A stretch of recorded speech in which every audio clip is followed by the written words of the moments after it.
ಶಾಂತಿ.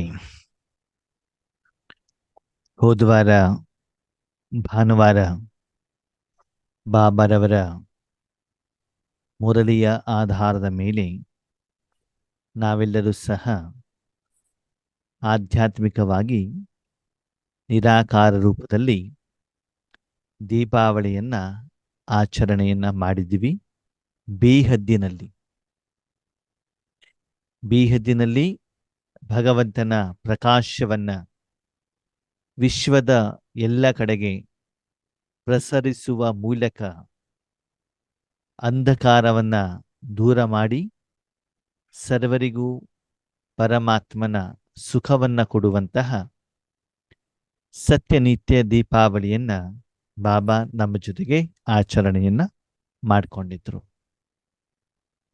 ಬಾಬಾ ಹೇಳ್ತಾರೆ, ಮಕ್ಕಳೇ, ನೀವೆಲ್ಲರೂ ಕೂಡ ನನ್ನ ಜೊತೆಗೆ ಸಂಗಮ ಯುಗದಲ್ಲಿ ದೀಪಾವಳಿ ಆಚರಣೆ ಮಾಡಿದ್ರಿ.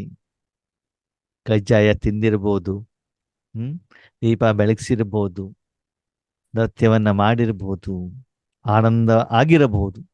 ಆ ಸಮಯದಲ್ಲಿ ಸೇವಾ ಕೇಂದ್ರಕ್ಕೆ ಹೋದಾಗ ಬ್ರಹ್ಮ ಭೋಜನದ ಮೂಲಕ ಶರೀರಕ್ಕೂ ಕೂಡ ಸ್ವಾದವಾದಂತಹ ಇಷ್ಟವಾಗಿರುವಂತಹ ಆಹಾರವನ್ನ ಕೊಟ್ಟಿರಬಹುದು. ಆದರೆ ಪ್ರಪಂಚದಲ್ಲಿರುವಂಥ ನಿಮ್ಮ ಸಹೋದರ ಆತ್ಮರು ಸಮಸ್ಯೆಯಿಂದ, ವಿಘ್ನದಿಂದ, ತೊಂದರೆಗಳಿಂದ ಏನಾಗ್ತಿದ್ದಾರೆ? ಒದ್ದಾಡ್ತಾ ಇದ್ದಾರೆ, ಬೊಬ್ಬೆ ಹೊಡಿತಾ ಇದ್ದಾರೆ. ಭಗವಂತ ಇಲ್ಲಿದ್ದೀಯಪ್ಪ, ದುಃಖವನ್ನು ಹೇಗೆ ದೂರ ಮಾಡ್ತೀಯಾ, ಮಾಡು ಬೇಗ ಅಂತ ಏನ್ ಮಾಡ್ತಿದ್ದಾರೆ? ಕೇಳ್ತಾ ಇದ್ದಾರೆ. ಅವ್ರ ಕೂಗು ಕೇಳ್ತಾ ಇಲ್ವಾ? ಅವರ ಸಮಸ್ಯೆಯನ್ನ ಪರಿಹಾರ ಮಾಡೋದು ಯಾವಾಗ? ಅವರೆಲ್ಲರ ಆ ಒಂದು ಸಮಸ್ಯೆಗೆ ಪರಿಹಾರ, ನಿವಾರಣೆ ಹೇಳುವಂಥದ್ದು ಸಿಗತ್ತೋ ಆಗ ವಿಶ್ವದ ಎಲ್ಲರೂ ಕೂಡ ನಿಜವಾದ ದೀಪಾವಳಿಯನ್ನ ಆಚರಣೆ ಮಾಡಿದಾಗ ಆಗತ್ತೆ. ಅದಕ್ಕಾಗಿ ಸರ್ವರ ಮನಸ್ಸಿನಲ್ಲಿ ಆ ದೀಪದ ಪ್ರಖರತೆ, ಬೆಳಕು, ಸುಖವನ್ನ ಅನುಭವ ಮಾಡಲಿಕ್ಕೆ ಮಧ್ಯದಲ್ಲಿ ವಿಘ್ನಗಳಿದ್ದಾವೆ. ಆ ವಿಘ್ನವನ್ನ ದೂರ ಮಾಡುವಂತಹ ಹಬ್ಬನೇ ವಿಘ್ನೇಶ್ವರನ ಹಬ್ಬ, ಗಣೇಶನ ಹಬ್ಬ, ಗಣಪತಿಯ ಹಬ್ಬ, ಚಕ್ಕುಲಿ ತಿನ್ನುವ ಹಬ್ಬ, ಕಜ್ಜಾಯ ತಿನ್ನುವಂತ ಹಬ್ಬ, ಗಣೇಶ ಚೌತಿ. ಅದಕ್ಕಾಗಿ ಮೊದಲನೇದಾಗಿ ನಿಮ್ಮ ಮನದಲ್ಲಿ, ಮನೆಯಲ್ಲಿ ಇರುವಂತಹ ವಿಘ್ನವನ್ನ ದೂರ ಮಾಡುವಂತಹ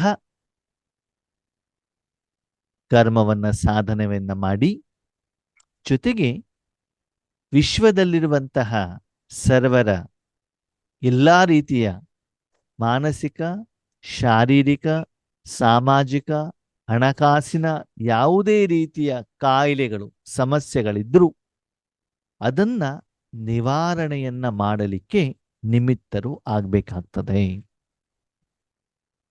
ಅದಕ್ಕಾಗಿ ಏನು ಮಾಡಬೇಕು ಅಂತ ಕೇಳ್ತಿದ್ದಾರೆ ಬಾಬಾ. ಅದಕ್ಕೆ ಬಾಬಾ ಕೆಲವೊಂದು ಉದಾಹರಣೆಯನ್ನ ಕೊಡ್ತಾರೆ. ಒಂದು ವ್ಯಕ್ತಿ ಡ್ರೈವಿಂಗ್ ಮಾಡ್ತಾ ಇರುವಂತ ಸಂದರ್ಭದಲ್ಲಿ ಯಾವುದೋ ಕಾರಣದಿಂದ ವೆಹಿಕಲ್ ಆಕ್ಸಿಡೆಂಟ್ ಆಗತ್ತೆ.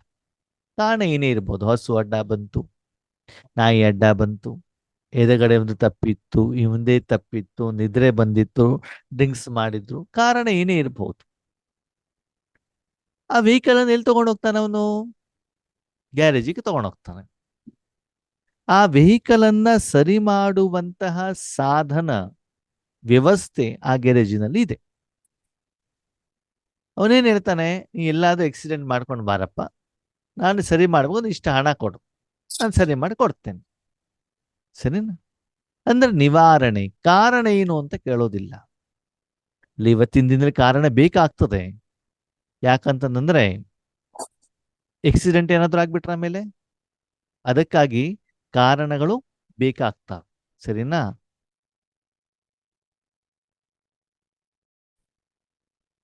ಓಂ ಶಾಂತಿ.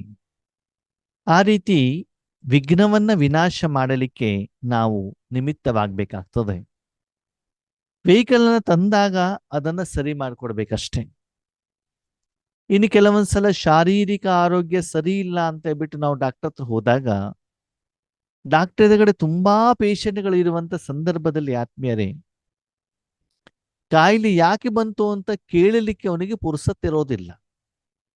ಕಾಯಿಲೆ ಏನು ಅಂತ ಕೇಳ್ತಾರೆ, ಮೆಡಿಸಿನ್ ಬರ್ಕೊಡ್ತಾ ಹೋಗ್ತಾರೆ ಅಷ್ಟೇ.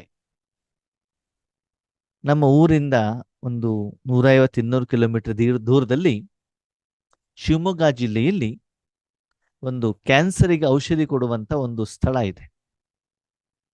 ನನಗೆ ಗೊತ್ತಿರಲಿಲ್ಲ.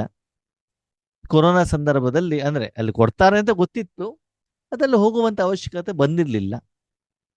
ಆಮೇಲೆ ನಮ್ಮ ಈಶ್ವರಿಯ ಪರಿವಾರದವರಲ್ಲೇ ಹೈದರಾಬಾದಿನ ಒಬ್ಬ ಪರಿವಾರದವರ ಮಾತೆಯ ತಂದೆಗೆ ಕ್ಯಾನ್ಸರ್ ಬಂತು ಕೊರೋನಾ ಸಂದರ್ಭದಲ್ಲಿ. ಅವಾಗ ಅವರಿಂದ ಎನ್ಕ್ವೈರಿ ಬಂತು, ಎಲ್ಲಿ ಹೇಗೆ ಅಂತ ಗೊತ್ತಾಯ್ತು. ಅಲ್ಲಿ ಹೋಗಿ ನೋಡಿದ್ರೆ ಅವ್ರ ಟೈಮಿಂಗ್ 10 ಗಂಟೆ ಅಂತ ಹಾಕಿದ್ದಾರೆ ಓಪನ್ ಆಗೋದು. ಮೊದಲೇ ದಿನ ರಾತ್ರಿ 12-1 ಗಂಟೆಯಿಂದನೇ ಕ್ಯೂ ನಿಂತಿರುತ್ತೆ. ಬೇರೆ ಬೇರೆ ಬೇರೆ ಬೇರೆ ರಾಜ್ಯದಿಂದ ದೂರದಿಂದೆಲ್ಲ ಬಂದ್ಬಿಟ್ಟು ಕ್ಯೂ ನಿಂತಿರ್ತಾರೆ ಜನ ಮೆಡಿಸಿನ್ನಿಗೆ. ಫಸ್ಟಿಗೆ ದುಡ್ಡು ತಗೊಂಡು ಬಿಡ್ತಾರೆ, 500 ರೂಪಾಯಿ. ಸರಿನಾ? ತಗೊಂಡ್ಬಿಟ್ಟು ಏನು ಮಾಡ್ತಾರೆ ಅಂತಂದ್ರೆ, ಅವ್ರು ಕೊಟ್ಟಿರೋ ಚೀಟಿ ಕೊಡೋದು, ತಗೊಳ್ಳೋದು, ಒಂದು ಪಾಂಪ್ಲೆಟ್ಸ್ ಕನ್ನಡ, ತೆಲುಗು, ತಮಿಳು, ಮಲಯಾಳಂ, ಹಿಂದಿಯಲ್ಲಿ ಬರೆದಿರೋದು, ಮತ್ತು ಪೌಡರ್ ಕೊಡೋದು ಅಷ್ಟೇ. ಯಾವುದೇ ಕ್ಯಾನ್ಸರ್ ಇರಲಿ, ನೀವು ಅವ್ರಿಗೆ ಏನು ರಿಪೋರ್ಟ್ ತೋರಿಸ್ಬೇಕಂತನಿಲ್ಲ, ಅದನ್ನು ತಗೊಳ್ಳೋದು, ಅದು ಕೊಡೋದು, ಅದನ್ನ ಹೆಂಗೆ ಉಪಯೋಗ ಮಾಡ್ಬೇಕು ಅಂತ ಬರೆದಿದ್ದಾರೆ ಅಷ್ಟೇ. ಅಂದ್ರೆ ಅಲ್ಲಿ ಪೇಷಂಟ್ಗಳ ಅಷ್ಟು ದೊಡ್ಡ ಕ್ಯೂ ನಿಂತಾಗ ಕಾರಣ ಕೇಳುವಂತಹ ಒಂದು ಸಹನೆ, ಸಮಯ ಅವ್ರ ಹತ್ರ ಇರೋದಿಲ್ಲ. ಏನು ನಿವಾರಣೆ ಇದೆ ಅದನ್ನು ಮಾತ್ರ ಕೊಡ್ತಾ ಹೋಗ್ತಾರೆ. ಯಾವುದೇ ಕ್ಯಾನ್ಸರ್ ಇರಲಿ, ಅದು ಕ್ಯಾನ್ಸರಿಗೆ ಔಷಧಿ ಇದು, ಈ ರೀತಿ ಇದನ್ನು ಉಪಯೋಗ ಮಾಡಿ ಅಷ್ಟೇ, ಮುಗೀತು. 1 ಸೆಕೆಂಡ್ ಅದನ್ನು ತಗೊಳ್ಳೋದು, ಇದನ್ನು ಕೊಡೋದು, ಪಾಂಪ್ಲೆಟ್ಸ್ ಕೊಡೋದು. ಪಾಂಪ್ಲೆಟ್ಸ್ ಕೊಡ್ಲಿಕ್ಕೆ ಒಬ್ರು ಇರ್ತಾರೆ, ಅದನ್ನು ಕೊಡ್ಲಿಕ್ಕೆ ಒಬ್ರು ಇರ್ತಾರೆ ಅಷ್ಟೇ. ಹಾಗೆ ಭಗವಂತ ಹೇಳ್ತಾರೆ, ಮಕ್ಕಳೇ, ಇನ್ನು ಮುಂದೆ ನಿಮ್ಮ ಎದುರುಗಡೆಗೆ ಈ ರೀತಿ ಔಷಧಿಯನ್ನು ಕೇಳಿ ಬರುವಂತಹ ಆತ್ಮಗಳು ಕ್ಯೂನಲ್ಲಿ ನಿಲ್ತಾರೆ. ಅದು ಟೆನ್ಷನ್ ಇರಬಹುದು, ಚಿಂತೆ ಇರಬಹುದು, ಹಣಕಾಸಿನ ಸಮಸ್ಯೆಗಳಿರ್ಬೋದು, ಮಾನಸಿಕ ಸಮಸ್ಯೆ ಇರಬಹುದು, ಶಾರೀರಿಕ ಕಾಯಿಲೆಗಳಿರ್ಬೋದು, ಕೌಟುಂಬಿಕ ಕಲಹಗಳಿರ್ಬೋದು, ದೇಶ ವಿದೇಶದ ಸಮಸ್ಯೆಗಳಿರ್ಬೋದು. ಕಾರಣಗಳು ಕೋಟ್ಯಾಂತರ ಇರಬಹುದು, ಆದರೆ ಸರ್ವ ಸಮಸ್ಯೆಗಳಿಗೆ ಪರಿಹಾರ ಪರಮಾತ್ಮನ ಶಕ್ತಿ. ನಮ್ಮಲ್ಲೊಂದು ಗಾದೆ ಇದೆ, ಸರ್ವ ರೋಗಕ್ಕೂ ಕಾಯಿಲೆ ಸಾರಾಯಿ ಮದ್ದು ಅಂತ. ಸಾರಾಯಿ ಕುಡಿದ್ಬಿಟ್ಟು ಎಲ್ಲ ಕಾಯಿಲೆ ಹೊರಟೋಗ್ತದೆ ಅಂತ. ಕೆಲವೊಂದ್ಸಲ ಸಾರಾಯಿ ಕುಡ್ದವನು ಹೋಗ್ಬಿಡ್ತಾನೆ, ಅವಾಗ ಮದ್ದೆ ಬೇಡ ಅಲ್ವಾ? ಅದಕ್ಕೆ ಇಲ್ಲಿ ಭಗವಂತ ಹೇಳ್ತಾರೆ, ಮುಂದಿನ ದಿನಗಳಲ್ಲಿ ಪರಮಾತ್ಮನ ಶಕ್ತಿಯಿಂದ ಮಾತ್ರ ಸರ್ವ ಸಮಸ್ಯೆಗಳು ಪರಿಹಾರ ಆಗ್ಲಿಕ್ಕೆ ಸಾಧ್ಯವಾಗ್ತದೆ. ಆಗ ನೀವು ಡಾಕ್ಟರ್ ಕೈಯಲ್ಲಿ ಒಂದು ನರ್ಸ್ ಆಗಿ, ಒಂದು ಸಾಧನವಾಗಿ ಏನ್ ಮಾಡಬೇಕು? ನಿಮ್ಮ ದೃಷ್ಟಿಯಿಂದ, ನಿಮ್ಮ ಸಂಕಲ್ಪದಿಂದ, ಮಾತಿನಿಂದ, ಶುಭ ಭಾವದಿಂದ ನಿಮ್ಮ ಸಂಬಂಧ ಸಂಪರ್ಕದಲ್ಲಿ ಬರುವಂತ ಸರ್ವ ಆತ್ಮರಿಗೆ ಭಗವಂತನ ಶಕ್ತಿಯನ್ನ ಪ್ರತಿಕ್ಷಣ ತಲುಪಿಸುವಂತಹ ಸೇವೆಯನ್ನ, ತಪಸ್ಸನ್ನ, ಪುರುಷಾರ್ಥವನ್ನ ನೀವು ಮಾಡಬೇಕಾಗ್ತದೆ. ಅವ್ರು ಕೇಳದೆ ಇಲ್ಲಿ. ಅವ್ರು ಯಾಕೆ ಹಾಗೆ? ಪ್ರಶ್ನೆ ಇಲ್ಲ. ಅಯ್ಯೋ, ಬಾಬನ ಮಕ್ಕಳಾಗ್ಬಿಟ್ಟು ಹಿಂಗ್ ಮಾಡಿದ್ರ ಯಾಕೆ ಅಂತ ಕೇಳಬೇಡಿ. ಕಾರಣ ಏನೇ ಇರಬಹುದು. ಅವರು ಸಮಸ್ಯೆಗಳ ಪ್ರಭಾವದಲ್ಲಿದ್ದಾರೆ, ವಿಕಾರಕ್ಕೆ ವಶೀಭೂತರಾಗಿದ್ದಾರೆ. ಇಷ್ಟೆಲ್ಲ ಚೆನ್ನಾಗಿ ಜ್ಞಾನ ಹೇಳ್ತಾರೆ, ಹಿಂಗೆ ಮಾಡಿದ್ರೆ ಸರಿನಾ? ಯಾಕಂತೆ, ಹೇಗಂತೆ, ಯಾವಾಗಂತೆ? ಅದೆಲ್ಲ ಬೇಡ ನಿಮಗೆ. ನಿಮ್ ಕೆಲಸ ಏನು? ನಿಮ್ಮ ಮನಸ್ಸನ್ನ ಪರಮಾತ್ಮನ ಹತ್ರ ಇಡೋದು. ಅವರಿಗೆಲ್ಲರಿಗೂ ಪರಮಾತ್ಮನ ಸತ್ಯವಾದಂತಹ ಕಾಯಿಲೆ ಗುಣ ಮಾಡುವಂತಹ ಔಷಧಿಯನ್ನ ಮನಬುದ್ಧಿಯ ಮೂಲಕ, ದೃಷ್ಟಿಯ ಮೂಲಕ, ಸಂಕಲ್ಪದ ಮೂಲಕ, ವಾಯುಮಂಡಲದ ಮೂಲಕ, ವಾತಾವರಣದ ಮೂಲಕ, ಶುಭ ಭಾವನೆಯ ಮೂಲಕ, ವಾಚಾದ ಮೂಲಕ ಕೊಡುವುದೊಂದೇ ಕಾಯಕವನ್ನ ಇನ್ನು ಮೇಲೆ ನೀವು ಮಾಡಬೇಕು. ಯಾಕಂದ್ರೆ ಈ ವಿಶೇಷವಾದ ಮುರಳಿ ಮಾತೆಯರಿಗೋಸ್ಕರ ಇದೆ. ಮಾತೆಯರು ಮನೆಯಲ್ಲಿರುವಂಥವ್ರು, ಬಂಧನದಲ್ಲಿರುವಂಥವ್ರು, ಜ್ಞಾನ ಹೇಳಿ ಸ್ವಲ್ಪ ಕಷ್ಟ ಆಗ್ತದೆ, ಭಯವಾಗ್ತದೆ, ಬಂಧನ ಇರ್ತದೆ. ಆ ಸಮಯದಲ್ಲಿ ಯಾವ ರೀತಿ ಸೇವೆಯನ್ನ ಮಾಡಬೇಕು, ಅದಕ್ಕೆ ಬಾಬಾ ಹೇಳ್ತಿದ್ದಾರೆ, ಈ ರೀತಿ ನೀವು ಭಗವಂತನಿಂದ ಜೋಡಣೆ ಆಗಿ ಮಾಸ್ಟರ್ ಸರ್ವಶಕ್ತಿವಂತರಾಗ್ಬೇಕು. ಶಕ್ತಿವಂತರಾಗಬೇಡಿ, ನೀವು ಶಕ್ತಿ ಕೊಡೋದು ಬೇಡ. ನಿಮ್ಮ ಮನಸ್ಸು ಬುದ್ಧಿ ಪರಮಾತ್ಮನ ಕಡೆ ಜೋಡಣೆಯಾಗಿ ಏನ್ ಮಾಡ್ಬೇಕು, ಆ ಪರಮಾತ್ಮನ ಶಕ್ತಿ ಕೆಲಸ ಮಾಡಬೇಕು ಆತ್ಮೀಯರೇ. ಡಾಕ್ಟರ್ ಮತ್ತು ನರ್ಸ್ ಕಾಯಿಲೆ ಗುಣ ಮಾಡಲ್ಲ. ಡಾಕ್ಟರ್ ನರ್ಸ್ ಕೊಡುವಂತ ಮೆಡಿಸಿನ್ಸ್ ಇದೆಯಲ್ಲ, ಯಾವುದು ಟ್ಯಾಬ್ಲೆಟ್, ಇಂಜೆಕ್ಷನ್, ಟಾನಿಕ್, ಅದು ಶರೀರದ ಒಳಗಡೆ ಹೋದಾಗ ಅದು ಕೆಲಸ ಮಾಡುತ್ತೆ.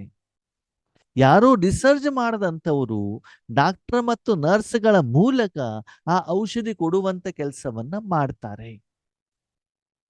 ಹಾಗೆ ಇಲ್ಲಿ ಸುಪ್ರೀಂ ರಿಸರ್ಚ್ ಮಾಡದಂಥವನು ಡಾಕ್ಟರ್ ಭಗವಂತ.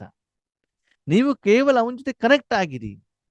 ಕನೆಕ್ಟ್ ಆಗಿಬಿಟ್ಟು ನಿರಂತರವಾಗಿ ನಿಮ್ಮ ಜೊತೆಯಲ್ಲಿ ಭಗವಂತನ ಸರ್ವ ಶಕ್ತಿಗಳು ನಿಮ್ಮ ಮನಸ್ಸಿನ ಮೂಲಕ, ಬುದ್ಧಿಯ ಮೂಲಕ, ಶರೀರದ ಮೂಲಕ ಪ್ರವಾಹ ಆಗ್ತಾ ಇದೆಯಾ ಅದನ್ನು ನೋಡ್ಕೊಳ್ಳಿ.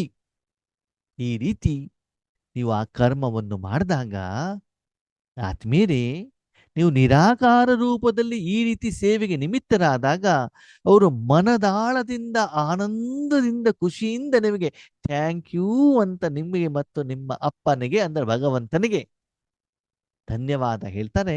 ಅದೇ ನಿಜವಾದಂತ ಆಶೀರ್ವಾದ.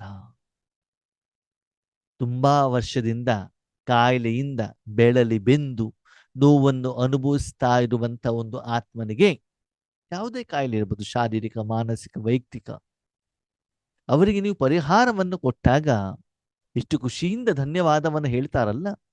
ಅದಕ್ಕಾಗಿ ನೀವು ಅವರಿಂದ ನಿಜವಾದಂತ ಆ ಆಶೀರ್ವಾದವನ್ನ ತೆಗೆದುಕೊಳ್ಳುವಂಥವರಾಗಿ ಮತ್ತು ಆಶೀರ್ವಾದವನ್ನ ಕೊಡುವಂಥವರಾಗಿ. ಆದ್ಮೇಲೆ ಆಶೀರ್ವಾದ ಯಾರು ಕೊಡ್ತಾರೆ? ದೊಡ್ಡವರು ತಾನೇ ಚಿಕ್ಕವರಿಗೆ ಆಶೀರ್ವಾದ ಕೊಡ್ತಾರೆ. ಅದಕ್ಕಾಗಿ ನೀವು ಸ್ವಲ್ಪ ದೊಡ್ಡವರಾಗಬೇಕೇ ಹೊರತು ದಡ್ಡವರಾಗಬಾರ್ದು. ದಡ್ಡವರು ಅಂತಂದ್ರೇನು? ನಾನು ಕೊಡ್ತೇನೆ ಎಂದು ದಡ್ಡವರಾಗ್ಬಿಡ್ತೀವಿ. ದೊಡ್ಡವರಾಗಿ ಅಂದ್ರೆ ದಾತಾಪನ್, ನನಗೆ ಶಾಂತಿ ಕೊಡು, ನನಗೆ ಸುಖ ಕೊಡು, ನನ್ನ ಸಮಸ್ಯೆ ಪರಿಹಾರ ಮಾಡು, ನನ್ನ ಕುಟುಂಬ ಸರಿ ಮಾಡು. ಸರಿ, ಮೊದಲನೇದಾಗಿ ಈ ವಿಧಿಯನ್ನ ನಿಮ್ಮ ವೈಯಕ್ತಿಕ ಜೀವನದಲ್ಲೇ ಉಪಯೋಗ ಮಾಡಿ. ನಿಮ್ಮ ಸಮಸ್ಯೆಯನ್ನ, ನಿಮ್ಮ ಕಾಯಿಲೆಯನ್ನ, ನಿಮ್ಮ ಒಳಗಡೆಯ ಆ ಒಂದು ವಿಕಾರದ 63 ಜನ್ಮದ ಸಂಸ್ಕಾರವನ್ನ, ಕಾಯಿಲೆಯನ್ನ ಮೊದಲು ಸುಟ್ಟಾಕಿ. ನೀವು ಅದನ್ನ ಮಾತ್ರೆಯಿಂದ ನೀವು ಮೊದಲು ತಗೊಂಡು ನಿಮ್ಮ ಕಾಯಿಲೆಯನ್ನು ಗುಣ ಮಾಡಿಕೊಂಡಾಗ ನಿಮಗೊಂದು ಧೈರ್ಯ ಇರ್ತದೆ, ಸ್ಥೈರ್ಯ ಇರ್ತದೆ, ನಂಬಿಕೆ, ವಿಶ್ವಾಸ ಇರ್ತದೆ. ಔಷಧಿಯನ್ನು ನಾನು ತೆಗೆದುಕೊಂಡಿದ್ದೇನೆ, ನನಗೆ ಕಾಯಿಲೆ ಗುಣ ಆಗಿದೆ, ಆ ಧೈರ್ಯದಲ್ಲಿ ನಾನು ಕೊಡ್ತಾ ಇದ್ದೇನೆ ಹೊರತು ಯಾರೋ ಹೇಳಿದ್ದಾರೆ ಅಂತ ಕೊಡ್ತಾ ಇಲ್ಲ. ಆತ್ಮೀಯರೇ, ನನ್ನ ವೈಯಕ್ತಿಕ ಜೀವನದ ಅನುಭವವನ್ನು ನಿಮ್ಗೆ ಹೇಳ್ತೇನೆ. ಈಶ್ವರಿ ಜೀವನದ್ದು, ಈಶ್ವರಿ ಸೇವೆಯನ್ನು ಮಾಡಿದಾಗ ಎಷ್ಟೋ ಜನ ಆತ್ಮಗಳು ಹೇಳ್ತಾರೆ, ಅಣ್ಣೋರೇ ತುಂಬಾ ಚೆನ್ನಾಗಿ ಅನುಭವ ಆಯ್ತು, ಕ್ಲಾಸ್ ಚೆನ್ನಾಗಾಯ್ತು. ಬರೀ ಗಾಳಿ ಅಷ್ಟೇ, ತುಂಬಾ ತಿಳ್ಕೊಂಡ್ಬಿಟ್ಟಿದ್ದೇನೆ ನಾನು.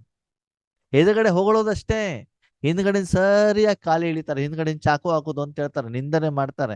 ಇಲ್ಲಿ 5 ನಿಮಿಷ ಹೊಗಳಿದಕ್ಕಿಂತ 15 ಗಂಟೆ ಅಲ್ಲಿ ನಿಂದನೆ ಮಾಡ್ತಾರೆ. ಅವ್ರು ಹಂಗೆ ಹೇಳ್ಬೇಕಿತ್ತು, ಇವ್ರು ಹಿಂಗೆ ಹೇಳ್ಬೇಕಿತ್ತು. ಅವರ ಮಾತನ್ನ ಕೇಳ್ಬಿಟ್ಟು ನಾವು ಸಹಾಯ ಮಾಡ್ಲಿಕ್ಕೆ ಹೋಗಿದ್ದಿದ್ರೆ ಏನಾಗ್ತದೆ? ನಾವು ಮೂರ್ಖರಾಗ್ಬಿಡ್ತೀವಿ. ಸುಮ್ಮನೆ ಬಾಯಿ ಮಾತಷ್ಟೇನೆ. ಅದಕ್ಕಾಗಿ ಎದುರುಗಡೆಯವರ ಮಾತಿನ ಆಧಾರದಲ್ಲಿ ಸೇವೆ ಹೇಗಾಯ್ತು ಅಂತ ನಾನು ನಿರ್ಣಯ ಮಾಡೋದಿಲ್ಲ.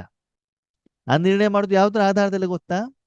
ನಾವು ಸೇವೆ ಮಾಡಬೇಕಾದ್ರೆ ಭಗವಂತ ನನ್ನ ಮನಸ್ಸನ್ನ, ತನವನ್ನು ಹೇಗೆ ಉಪಯೋಗ ಮಾಡ್ಕೊಂಡಿದ್ದಾರೆ, ನನ್ನ ಮೂಲಕ ಭಗವಂತನ ಶಕ್ತಿ ಎಷ್ಟು ಪ್ರವಾಹ ಆಗಿದೆ, ಆ ಸಮಯದಲ್ಲಿ ನನ್ನ ಮನಸ್ಸು ಬುದ್ಧಿ ಭಗವಂತನ ಜೊತೆಗೆ ಹೇಗಿತ್ತು, ಅದರ ಬಗ್ಗೆ ಭಗವಂತ ನನಗೇನು ಹೇಳಿದ್ದಾರೆ, ನನ್ನ ಮತ್ತು ಭಗವಂತನ ಜೊತೆಗೆ ಮಾತ್ರ ನಾನು ವ್ಯವಹಾರ ಇಟ್ಕೊಂಡಿದ್ದೇನೆ ಬಿಟ್ರೆ ನನ್ನ ಪೇಪರನ್ನು ಬೇರೆಯವರಿಗೆ ತೋರಿಸ್ಬಿಟ್ಟು ಅವರಿಂದ ಮಾರ್ಕ್ಸ್ ತಗೊಳ್ಳಿಕ್ಕೆ ನಾನು ರೆಡಿ ಇಲ್ಲ. ನನಗದು ಬೇಕಾಗಿಲ್ಲ.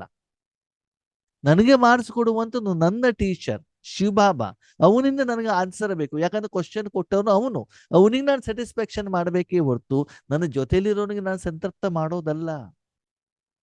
ಅದಕ್ಕಾಗಿ ಮೊದಲನೇದಾಗಿ ಆತ್ಮೀಯರೇ, ಆ ಪರಮಾತ್ಮನಿಂದ ಆಶೀರ್ವಾದವನ್ನು ತೆಗೆದುಕೊಳ್ಳಿ. ನಿಮ್ಮಿಂದ ಕೆಲಸ ಆಗ್ಬೇಕು ಅನ್ನೋ ಜನ ಬೇಕಾದಷ್ಟು ಮೇಲೆ ಇರಿಸ್ತಾರೆ. ಹಾಗೆ ತೋರಿಕೆಯ ಆಶೀರ್ವಾದ ಅಲ್ಲ, ತೋರಿಕೆಯ ಗೌರವನೂ ಅಲ್ಲ, ತೋರಿಕೆಯ ಸನ್ಮಾನನೂ ಅಲ್ಲ. ನಿಮ್ಮಿಂದ ನಡೆದಿರುವಂತ ಆ ಒಂದು ಮಹಾನ್ ಕಾರ್ಯದಿಂದ ನಿಜವಾಗ್ಲೂ ಅವರಲ್ಲಿ ಆ ಬದಲಾವಣೆ ಪರಿವರ್ತನೆ ಆಗಿರಬೇಕು. ಆ ಮೂಲಕ ಅವರು ನಿಜವಾದ ಆಶೀರ್ವಾದವನ್ನ ಕೊಡಬೇಕಾಗ್ತದೆ. ದುವಾಯಿ ಲೋ ದುವಾಯಿ ದೋ. ಆಶೀರ್ವಾದವನ್ನ ಕೊಡಿ, ಅವರ ಮೇಲೆ ಕೃಪೆಯನ್ನ ತೋರಿಸಿ. ಕೃಪೆ ತೋರಿಸಿ ಅಂತ ಹೇಳ್ಬಿಟ್ಟು ಇವಾಗ ದಸರಾ ಹಬ್ಬ ಬರ್ತಾ ಇದೆ ಅಂತ ಹೇಳ್ಬಿಟ್ಟು ಲಕ್ಷ್ಮೀದೆಲ್ಲ ಚಂದ ಶೃಂಗಾರ ಗಿಂಗಾರ ಮಾಡ್ಕೊಂಡ್ಬಿಟ್ಟು ಕಮಲದ ಮೇಲೆ ಹಿಂಗೆ ಕುತ್ಕೊಂಡ್ಬಿಟ್ಟಿರ ಮತ್ತೆ. ಓಕೆನಾ? ನಾವೇನ್ ಹೇಳ್ತಾರೆ, ಯಾವ ರೀತಿ ಕುತ್ಕೊಳ್ಬೇಕು? ಮನಸ್ಸನ್ನ ಪರಮಾತ್ಮನಲ್ಲಿ ಇಡಬೇಕು.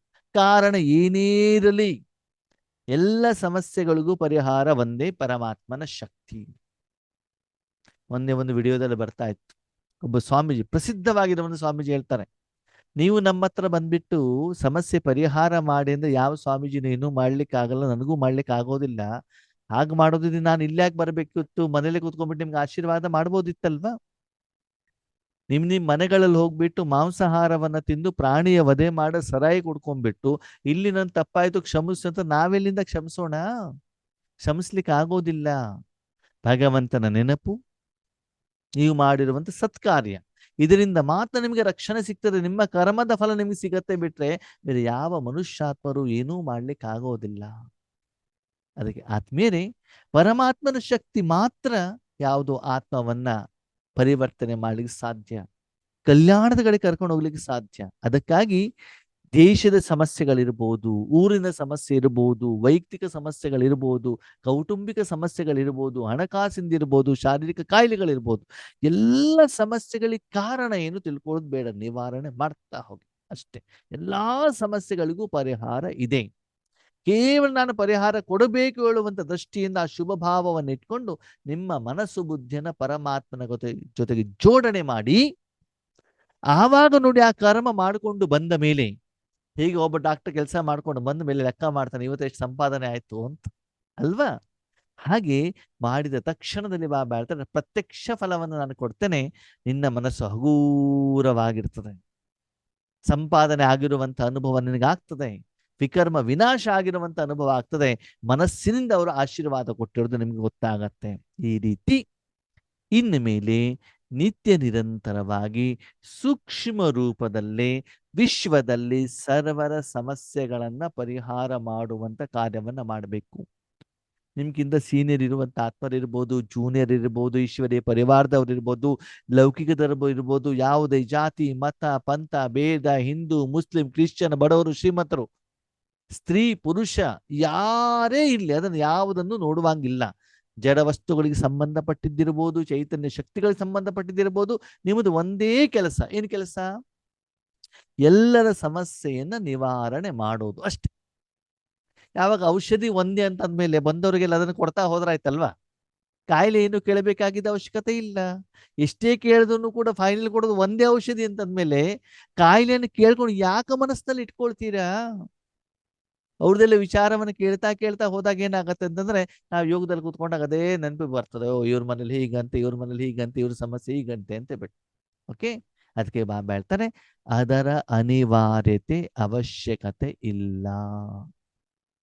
ಕೇವಲ ಏನ್ ಮಾಡಿ, ನಿವಾರಣೆಯನ್ನ ಮಾಡುವಂಥವರಾಗಿ. ಒಂದನೇದು. ಎರಡನೇದು ಬಾಬಾ ಏನ್ ಹೇಳ್ತಾರೆ ಗೊತ್ತಾ ಮಕ್ಕಳೇ? ಯಾವುದೇ ಸಮಸ್ಯೆಗಳಿಗೆ ನೀವು ಕಾರಣರಾಗಬಾರ್ದು. ನಾವು ಕಾರಣ ಅಂತಂದ್ರೆ ಬಾಬಾ ಅದೇನು ನೋಡಿ, ನಿಮ್ಮ ಮನೆಗೆ ಯೋಗೇಶ್ ಅಣ್ಣ ಬರ್ತಾರೆ, ಅವರಿಗೆ ಶುಗರ್ ಇದೆ, ನಿಮಗೂ ಗೊತ್ತು, ನಿಮಗೂ ಶುಗರ್ ಇದೆ, ಯೋಗೇಶ್ ಅಣ್ಣಿಗೂ ಶುಗರ್ ಇದೆ, ಎಲ್ಲ ಗೊತ್ತಿದ್ಬಿಟ್ಟು ನೀವು ಆ ದಿನ ಜಿಲೇಬಿ, ಗುಲಾಬ್ ಜಾಮೂನು, ಜಾಂಗೀರು, ದೂದ್ ಪೇಡ ಎಲ್ಲ ಮಾಡಿದೀವಿ. ಊಟ ಕುಂತಾಗ ಹೇಳ್ತಾರೆ ಯೋಗೇಶ್ ಅಣ್ಣ ಏನಂತ, ಅಕ್ಕೋರೆ ನನಗೆ ಶುಗರ್ ಇದೆ ಬಡಿಸ್ಬಿಟ್ಟು, ತಿನ್ನಿ ಅಣ್ಣವ್ರೆ ತಿನ್ನಿ ಅಣ್ಣವ್ರೆ ತಿನ್ನಿ ಅಣ್ಣವ್ರೆ ಅಂತ ಚೆನ್ನಾಗಿ ತಿನ್ಸೋದು, ಯಾರಿಗೂ ನಾನು ಹೇಳೋದಿಲ್ಲ. ಸರಿ, ಯೋಗೇಶ್ ಅಣ್ಣ ತಿಂದ್ರು. ಮರ್ದಿನ ಹೋಗ್ಬಿಟ್ಟು ಹಾಸ್ಪಿಟ್ಲಿಗೆ ಅಡ್ಮಿಟ್ ಆದ್ರು. ಅಯ್ಯೋ ಯೋಗೇಶ್ ಅಣ್ಣಗೆ ಏನೋ ಆಗ್ಬಿಡ್ತಂತೆ. ಏನೋ ಆಗ್ಬಿಡ್ತು ಅಂತಂದ್ರೆ ಮಾಡಿದವ್ರು ಯಾರು? ಬೇಡ ಅಂತ ತಿನ್ನಿಸಿದ್ದಾರು? ಶುಗರ್ ಜಾಸ್ತಿ ಮಾಡಿದ್ಯಾರು? ಗೊತ್ತಿದ್ಬಿಟ್ಟು ನೀವೇ ತಿನ್ಸ್ಕೊಂಡ್ಬಿಟ್ಟು ಅಯ್ಯೋ ಅಂತಂತಂದ್ರೆ ಏನ್ ಮಾಡ್ಲಿಕ್ಕೆ ಆಗ್ತದೆ? ಈಗ ಹತ್ಬಿಟ್ಟು ಏನ್ ಮಾಡ್ಲಿಕ್ಕೆ ಆಗ್ತದೆ? ಅದಕ್ಕೆ ಇಲ್ಲಿ ಬಾಬಾ ಹೇಳ್ತಾರೆ, ಮಕ್ಕಳೇ, ದ್ವಾಪರ ಯುಗದಿಂದ ದೇಹ, ದೇಹ ಭಾನ, ದೇಹ ಅಭಿಮಾನ, ಕಾಮ ಕ್ರೋಧ ಲೋಭ ಮೋಹದ ಅಹಂಕಾರದ ವಶೀಭೂತರಾಗಿ ಪ್ರಪಂಚದಲ್ಲಿರುವಂತ ಸರ್ವ ಆತ್ಮರ ದುಃಖಕ್ಕೆ ನೀವೇ ಕಾರಣರು. ಅದಂಗೆ ಹೆಂಗೆ ಅಂತಂದ್ರೆ, ನೀವು ಕಲ್ಪ ವೃಕ್ಷದಲ್ಲಿ ಬೇರಿನಲ್ಲಿ ಇದ್ದೀರಾ ನೀವು ಅಲ್ವಾ? ಬೇರೆ ಏನು ಹಿಡ್ಕೊಳತ್ತೋ ಅದೇ ಪೂರ್ತಿ ವೃಕ್ಷಕ್ಕೆ ಹೋಗುತ್ತೆ. ಬೇರು ವಿಟಮಿನ್ಗಳನ್ನ ಹೇಳ್ಕೊಂಡು ವಿಟಮಿನ್ನೇ ಹೋಗ್ತದೆ, ನೀರು ಹೇಳ್ಕೊಂಡು ನೀರೇ ಹೋಗುತ್ತೆ, ಗೊಬ್ಬರ ಹೇಳ್ಕೊಂಡು ಗೊಬ್ಬರನೇ ಹೋಗುತ್ತೆ. ಆ ಬೇರಿಗೆ ಎಸಿಡ್ ಹಾಕಿದ್ರೆ ಪೂರ್ತಿ ವೃಕ್ಷನೇ ಸುಟ್ಟೋಗ್ಬಿಡ್ತದೆ. ಅದಕ್ಕಾಗಿ ಪ್ರಪಂಚ ಹಾಳಾಗ್ಲಿಕ್ಕೆ, ಕೆಟ್ಟೋಗ್ಲಿಕ್ಕೆ, ಸಮಸ್ಯೆ ಆಗ್ಲಿಕ್ಕೆ, ವಿಕಾರ ಆಗ್ಲಿಕ್ಕೆ, ದುಃಖ ಆಗ್ಲಿಕ್ಕೆ ನೀವೇ ಕಾರಣ. ಇನ್ನ ಮೇಲೆ ಸ್ಪಷ್ಟವಾಗಿ ಕೇಳಿ, ಇನ್ನ ಮೇಲೆ ನೀವು ಯಾವುದೇ ಆತ್ಮದ ದುಃಖಕ್ಕೆ ಕಾರಣೀಕರ್ತರಾಗಬಾರದು. ಬೇರೆ ನಿಮ್ ಕಾರಣ ಆಗ್ತಾರೋ ಬಿಡ್ತಾರೋ ಬೇಡ, ನೀವು ಇನ್ನು ಮೇಲೆ ಎಂದೂ ಕೂಡ ನಿಮ್ಮ ವೈಯಕ್ತಿಕ ಜೀವನದಲ್ಲಿ ಆಗಲಿ, ಬೇರೆಯವರ ಜೀವನದಲ್ಲಿ ಆಗಲಿ, ನಿಮ್ಮಿಂದ ಅವರಿಗೆ ದುಃಖ ಬರಬಾರದು ಅಂತಂದ್ರೆ ನೀವು ಪರಮಾತ್ಮನ ಒಬ್ಬ ಜೊತೆಯಲ್ಲಿ ಮನಸ್ಸನ್ನ ಬಿಟ್ಟು ಬೇರೆ ಎಲ್ಲೂ ವಿಕಾರದಲ್ಲಿ ಮನಸ್ಸನ್ನ ಇಡಕೂಡದು. ವಸ್ತು, ವ್ಯಕ್ತಿ, ವಿಷಯ, ಸಮಯ, ಸಂದರ್ಭ ಎಲ್ಲೂ ಕೂಡ ನಿಮ್ಮ ಮನಸ್ಸನ್ನ ಹಿಡಿದೇನೆ ಕೇವಲ ಪರಮಾತ್ಮನ ಜೊತೆಗೆ ಪರಿಶುದ್ಧವಾಗಿಡಬೇಕಷ್ಟೇ. ಇಟ್ಟುಬಿಟ್ಟು ಯಾವ ಸಮಸ್ಯೆಗೆ ಕಾರಣೀಕರ್ತರಾಗಿದ್ದೀರೋ ನೀವೇನೆ ಆ ಆತ್ಮಗಳಿಗೆ ಪರಿಹಾರ ಕೊಡುವಂಥವರಾಗಬೇಕು. ಆತ್ಮೀಯ, ನಾವೇನ್ ತಪ್ಪು ಮಾಡ್ತೀವಿ ಗೊತ್ತಾ? ಬಾಬಾ ನಾನು ತುಂಬಾ ಒಳ್ಳೆಯವರು. ಹೌದಾ? ಕೆಟ್ಟವ್ರು ಯಾರು? ನಮ್ಮ ಮನೆಯವ್ರು ಸರಿ, ನಮ್ಮ ಮಕ್ಕಳು ಸರಿ ಇಲ್ಲ, ಸೆಂಟರ್ ಟೀಚರ್ ಸರಿ ಇಲ್ಲ, ಎದುರುಗಡೆ ಮನೆಯವ್ರು ಸರಿ ಇಲ್ಲ, ಯೋಗೇಶನ ಬರೀ ಬೈತಾ ಇರ್ತಾರೆ, ಅವ್ರು ಸರಿ ಇಲ್ಲ. ಬಾಬಾ ಎದುರುಗಡೆ ಬಂದು ಹೇಳ್ಬಿಡ್ತಿದ್ದೇನೋ ನೀವೇ ಸರಿ ಇಲ್ಲ ಅಂತ, ಅವ್ರು ಕಣ್ಣಿಗೆ ಕಾಣೋದಿಲ್ಲ, ಅದೊಂದು ಒಳ್ಳೇದು. ಸರಿನಾ? ಅದಕ್ಕಾಗಿ ಬಾಬಾ ಹೇಳ್ತಾರೆ, ಯಾಕೆ ಅಂತಂದ್ರೆ ಇವತ್ತು ಕೂಡ ಪ್ರತಿದಿನ ಅವರಿಗೆಲ್ಲರಿಗೂ ವಿಕಾರದ ಭೋಜನವನ್ನ ನೀವು ಕೊಡ್ತಾ ಇದ್ದೀರಿ. ಅದನ್ನು ಮೊದಲು ನಿಲ್ಲಿಸಿ.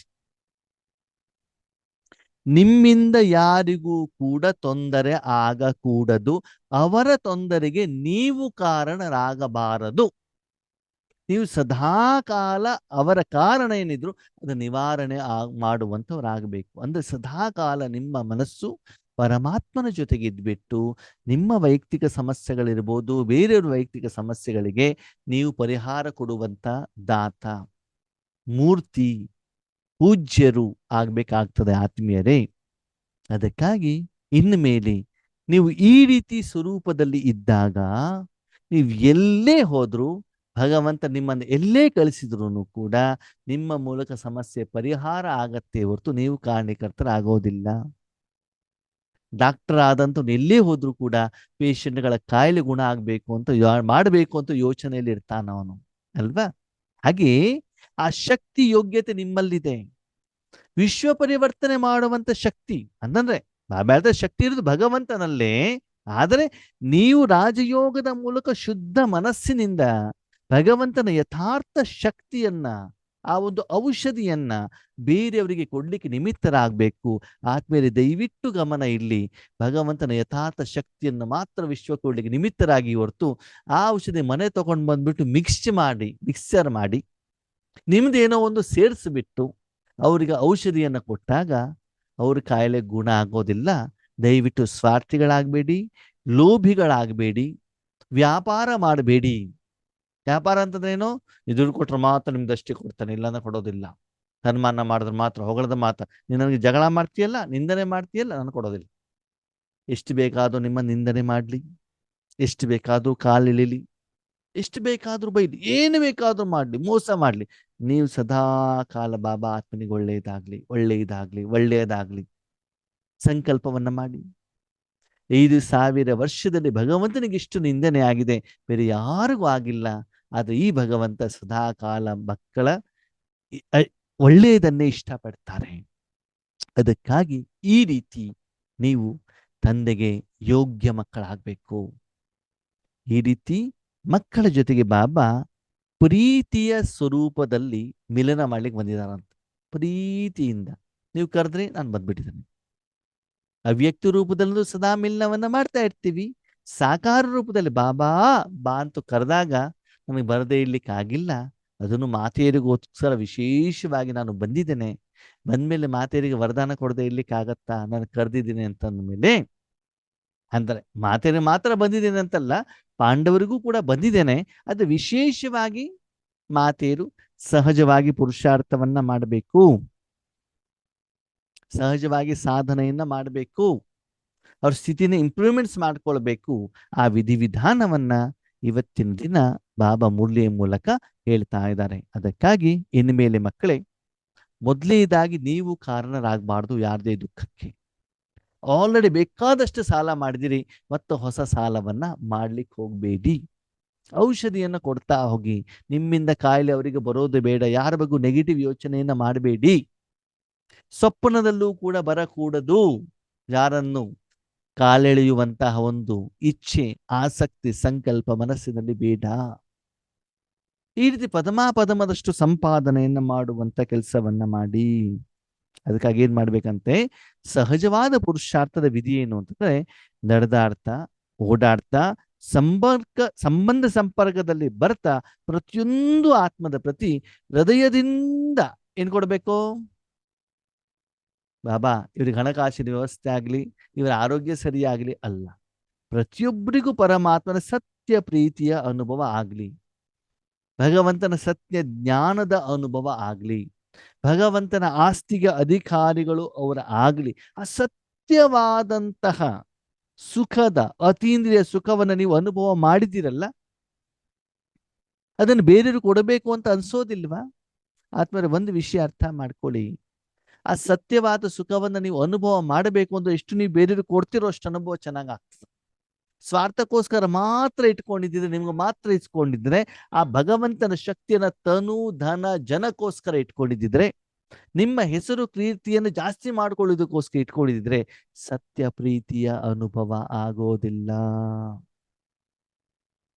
ಸತ್ಯವಾದ ಪ್ರೀತಿ ಅಂತಂದ್ರೆ ಆ ಭಗವಂತ ಕೊಡುವಂತ ಪ್ರಸಾದವನ್ನು ಎಲ್ಲರಿಗೂ ಹಂಚಿ ನಿಮ್ಗೆ ಸಿಗದಿದ್ರು ಎಷ್ಟು ಖುಷಿ ಆಗತ್ತೆ ಗೊತ್ತಾ?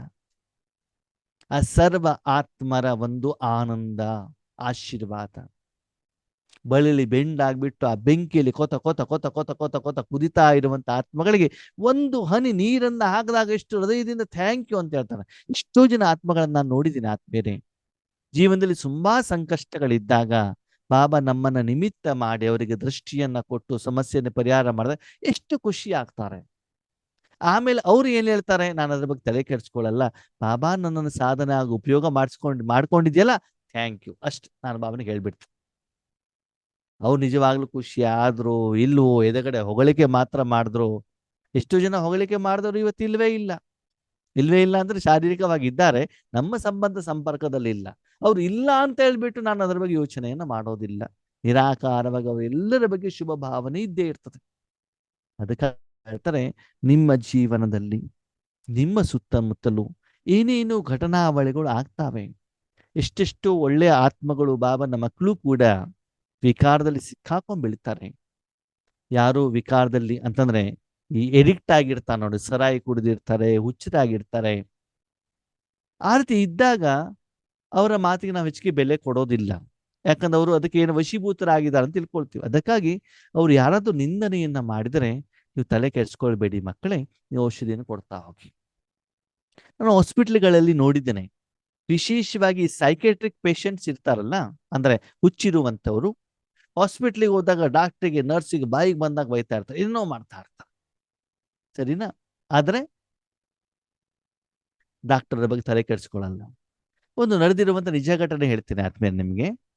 ಸುಮಾರು 1 ತಿಂಗಳು ಮೊದಲು ನಮ್ಮ ಮನೆ ಎದುರುಗಡೆ ಸರ್ಕಲ್ ಇದೆ. ರಾತ್ರಿ 9:30 ಕ್ಲಾಸ್ ಮುಗಿದಿತ್ತು. ಮುಗಿದ ಮೇಲೆ ನಾನು ನ್ಯೂಸ್ ನೋಡ್ತಾ ಇದ್ದೆ. ಮನೆ ಎದುರುಗಡೆ ಏನೋ ಒಂದು ಗಲಾಟೆ ಅಂತ ಡೋರ್ ಓಪನ್ ಮಾಡಿ ನೋಡ್ದೆ ಏನಾಗಿದೆ, ಒಬ್ಬ ವ್ಯಕ್ತಿ ತುಂಬಾ ಸರಾಯಿ ಕುಡಿದು ಬಿಟ್ಟಿದ್ದಾನೆ. ಅವಳ ಜೊತೆಗೆ ಅವಳ ಪತ್ನಿ ಇದ್ದಾನೆ.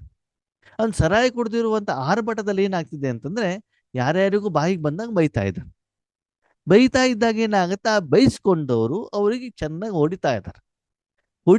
ಅವ್ರ ಪತ್ನಿ ಏನ್ ಮಾಡ್ತಾರೆ, ಬೊಬ್ಬೆ ಹೊಡಿತಿದ್ದಾರೆ, ನನ್ನ ಮನೆಯವ್ರನ್ನ ಹೊಡಿಬೇಡಿ ಅಂತ ಬೊಬ್ಬೆ ಹೊಡಿತಾ ಇದ್ದಾರೆ.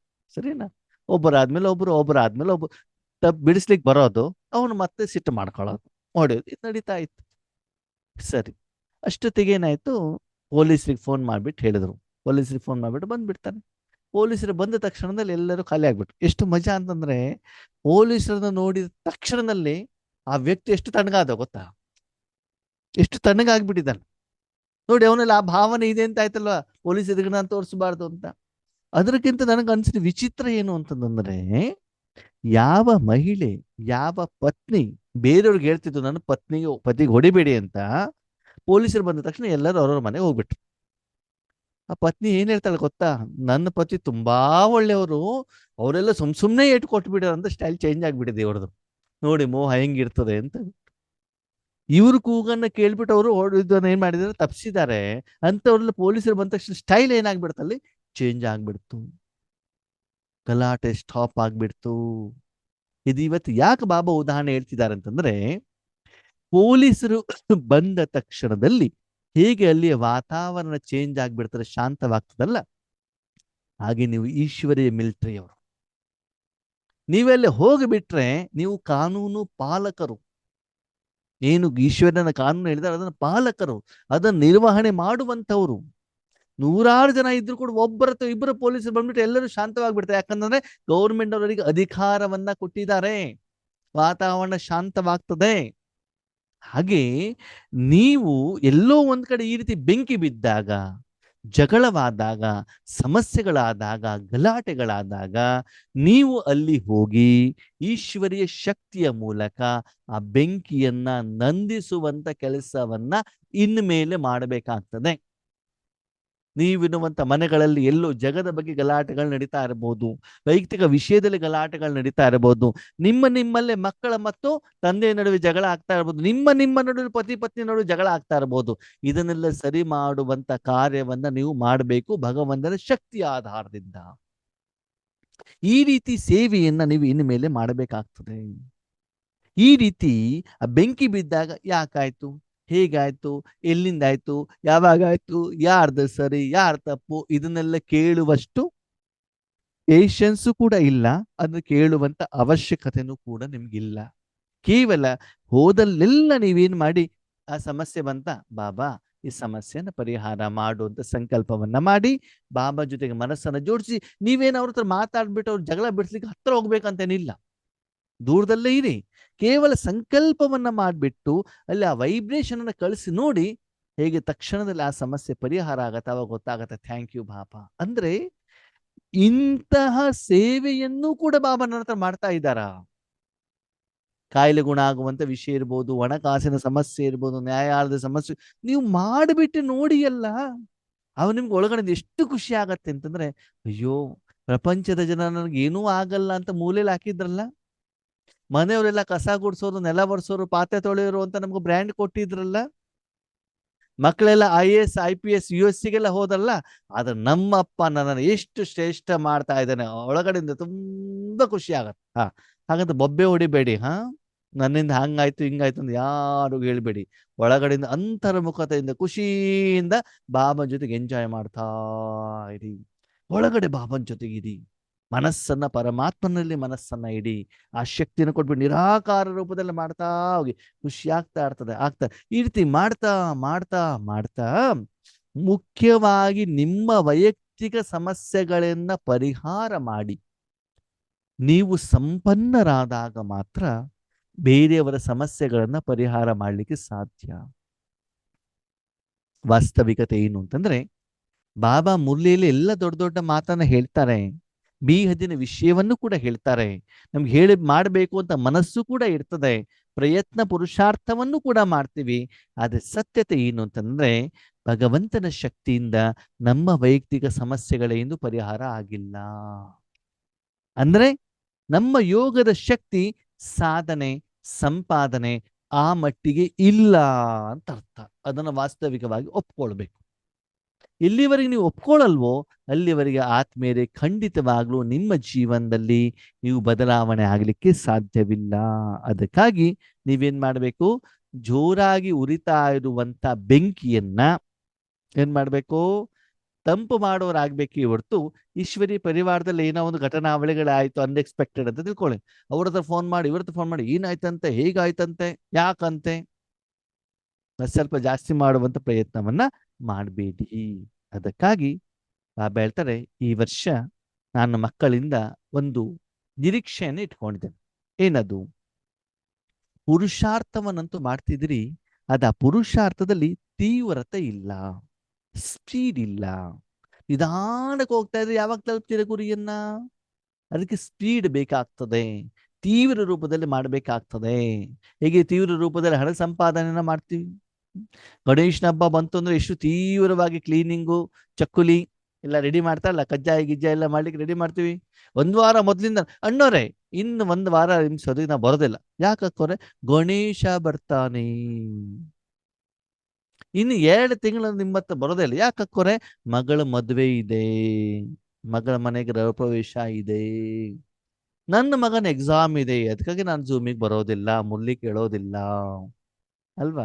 ಯಾರ್ಯಾರ್ದೋ ಏನೇನೋ ಸಮಸ್ಯೆಗಳನ್ನ ನಿಮ್ಮ ತಲೆ ಮೇಲೆ ಇಟ್ಕೊಂಡ್ಬಿಟ್ಟು ನಿಮ್ಮ ಸಾಧನೆಯನ್ನ ನೀವು ನಿಲ್ಲಿಸಿದ್ರೆ ಆತ್ಮೀಯರೇ ಖಂಡಿತವಾಗ್ಲೂ ಬದಲಾವಣೆ ಆಗೋದಿಲ್ಲ.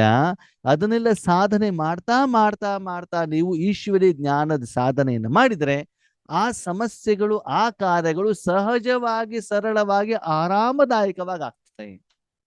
ಸರಿನಾ? ಅದಕ್ಕಾಗಿ ಕಾರಣ ಏನು ಅಂತ ಹೇಳ್ಬಿಟ್ಟು ತಿಳ್ಕೊಳ್ಬೇಡಿ. ಬೇರೆ ಬೇರೆ ರೀತಿ ಸ್ವಯಂ ಸಮಸ್ಯೆಗಳಿರ್ಬೋದು, ಬೇರೆ ಬೇರೆ ವ್ಯಕ್ತಿಗಳಿಂದ ಬಂದಿರ್ಬೋದು, ಪ್ರಕೃತಿ ವಿಕೋಪದಿಂದ ಬಂದಿರಬಹುದು, ಜಗಳ ಗಲಾಟೆ ಏನೇ ಇಲ್ಲಿ ನೀವು ಅದರ ಬಗ್ಗೆ ಯೋಚನೆಯನ್ನ ಮಾಡಬೇಡಿ. ಭೂತ ಪ್ರೇತಾತ್ಮಗಳಿಂದ ಬಂದಿರಬಹುದು. ಆದ್ರೆ ಒಂದು ಕಡೆ ಗಮನ ಇಲ್ಲಿ, ಭೂತ ಪ್ರೇತಾತ್ಮಗಳಿಗೆ ಸಮಸ್ಯೆ ಪರಿಹಾರ ಮಾಡ್ಲಿಕ್ಕೆ ನೀವು ಒಬ್ಬರೇ ಹೋದ್ರೆ ನಿಮ್ಮನ್ನ ಆವರಿಸ್ಕೊಂಡು ಬಿಡ್ತದೆ ಗೊತ್ತಿರಲಿ. ಯಾವುದೇ ವಿಷಯದಲ್ಲಿ ಕಾನೂನನ್ನ ನಿಮ್ಮ ಕೈಯಲ್ಲಿ ನೀವು ಇಟ್ಕೊಳ್ಳುವಂಗಿಲ್ಲ. ಅಪ್ಪನನ್ನು ಎದಗಡೆಗೆ ಇಡಬೇಕು, ನಿನ್ನ ಕೆಲಸ ನೀನು ಮಾಡು ಅಷ್ಟೇ. ಸಾಧನವಾಗಿ ಉಪಯೋಗ ಮಾಡುವ ಹೊರತು ನನ್ನದೇನೂ ಇಲ್ಲ. ನೀವು ದಯವಿಟ್ಟು ಯಾರಿಗೂ ಯಾವುದೇ ರೀತಿ ಸಹಾಯ ಮಾಡ್ಲಿಕ್ಕೆ ಹೋಗಬೇಡಿ. ನಿಮ್ಮ ಮೈ ಮೇಲೆ ಬರ್ತದೆ. ಕಾನೂನನ್ನ ಕೈಯಲ್ಲಿ ತಗೊಳ್ಬೇಡಿ. ನೀವು ಕೇವಲ ಮನಸ್ಸನ್ನ ಬಾಬನ ಕೈಯಲ್ಲಿ ಕೊಡಿ, ಬಾಬನಿಗೆ ಹೇಳಿ, ಬಾಬಾ ನೀನ್ ಸಮಸ್ಯೆ ಪರಿಹಾರ ಮಾಡುದು, ನನಗೆ ಗೊತ್ತಿಲ್ಲ, ಅದು ನಿನ್ನ ಮಗುವದ್ದು, ನಾನು ಕೇವಲ ಸಾಧನ ಅಷ್ಟೇ. ನನಗೆ ನರ್ಸ್ ಆಗ್ಬಿಟ್ಟು ಡಾಕ್ಟರ್ ಅಪಾಯಿಂಟ್ಮೆಂಟ್ ಮಾಡ್ಕೊಂಡಿದ್ದಾರೆ ಅಷ್ಟೇ. ಆ ಪೇಷಂಟ್ ಡಾಕ್ಟರ್ದೇ ಹೊರತು ನನಗೂ ಅವ್ರ ವೈಯಕ್ತಿಕ ಏನೂ ಸಂಬಂಧ ಇಲ್ಲ. ಇಷ್ಟು ಡಿಟ್ಯಾಚ್ ಆಗಿ, ನಿಮಿತ್ತವಾಗಿ.